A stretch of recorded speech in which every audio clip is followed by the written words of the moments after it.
క్రీస్తు దినమునకు నిష్కపటులను నిర్దోషులు కావాలనని ప్రార్థించుచున్నాను. ఫిలిప్పీలకు రాసిన పత్రిక 1వ అధ్యాయం 11వ వచనం. నిష్కపటులు, నిర్దోషులు, దేవుని సంబంధులు, పరలోక వాసులు, దేవునికి ఇష్టులు, మహత్తర మెరుపువోలే భూనివాసులందరికీ అగుపడులాగున మనుష్య కుమారుని రాకడ తటస్థించును. అదియే క్రీస్తు దినము. ఆయన రాకడలో భూనివాసులందరూ రొమ్ము కొట్టుకొందురు. యేసు అనుకొనని ఘడియలో రారాజుగా తీర్పు తీర్చుటకు ఈ భూమికి ఏతెంచును. ఆయన రాకడ తప్పదు, కాని సమయం ఎప్పుడో తెలియదు. గనుక క్రీస్తు దినమునకు పరిశుద్ధముగా అగుపడాలి, ఎత్తబడి గుంపులో ఉండాలి.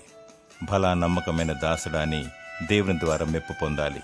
నిందారహితముగా నిర్దోషంగా జీవించు, నిత్య రాజ్యము పొందుకునేదవు. యేసు పరిశుద్ధ రక్తమందు కడుగబడి అంతం వరకు ఆయనను వెంబడించినప్పుడు నీవు దేవునితో సదాకాలము ఉందువు. దేవుడు నీకు జీవ కిరీటము దయచేయునుగాక. ఆమేన్.